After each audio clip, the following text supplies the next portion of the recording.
This speech bidding farewell to his army was delivered by Napoleon Bonaparte after his failed invasion of Russia and defeat by the Allies, leading to his forced abdication as Emperor of France. Soldiers of my old guard, I bid you farewell.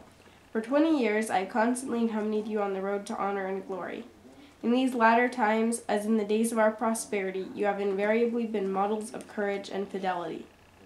With men such as you, our cause could not be lost, but the war would have been interminable.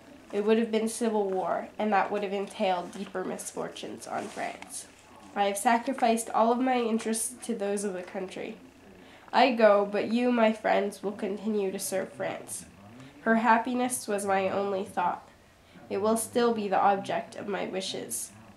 Do not regret my fate. If I have consented to survive, it is to serve your glory. I intend to write the history of the great achievements we have performed together. Adieu, my friends. Would I could press you all to my heart. Man, he was such a good actor. I bet he didn't mean any of that. He was like Napoleon. Don't post this on YouTube. Definitely do not post this on YouTube, okay? This is like home video.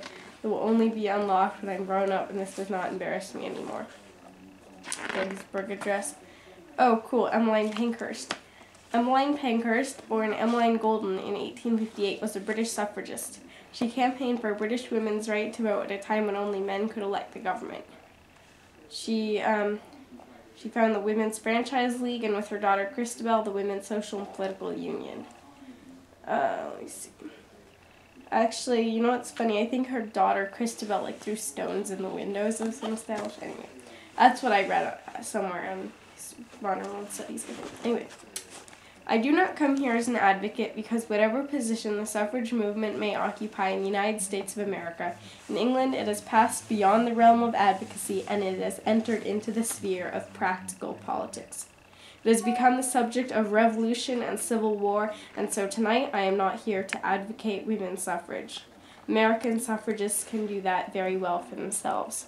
I am here as a soldier who has temporarily left the field of battle in order to explain. It seems strange that it should have to be explained what civil war is like when civil war is waged by women. I am not only here as a soldier temporarily absent from the field of battle. I am here, and that, I think, is the strangest part of my coming. I am here as a person who, according to the law courts of my country, it has been decided is of no value to the community at all. And I am adjudged because of my life to be a dangerous person under sentence of penal servitude in a convict prison. So you see there is some special interest in hearing so unusual a person address you.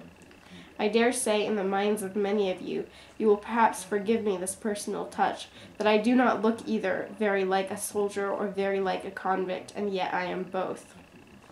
Now I want to say to you who think women cannot succeed, we have brought the government of England to this position, that it has to face this alternative. Either women are to be killed or women are to have the vote. I ask American men in this meeting, what would you say if in your state you were faced with that alternative, that you must either kill them or give them their citizenship, women many of whom you respect, women whom you know have lived useful lives, women whom you know, even if you do not know them personally, are animated with the highest motives, women who are in the pursuit of liberty and the power to do useful public service. Well, there is only one answer to that alternative. There is only one way out of it. Unless you are prepared to put back civilization 2 or 3 generations, you must give women the vote. Now that is the outcome of our civil war. Pretty good speech. I like that one much better than, what's his name's, Napoleon's. That one was a bit faker.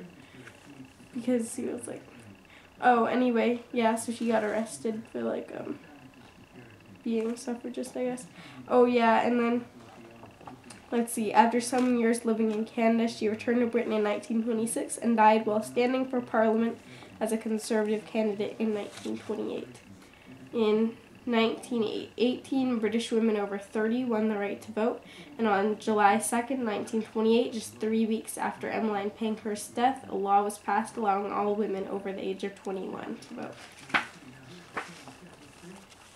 Let's see, more speeches.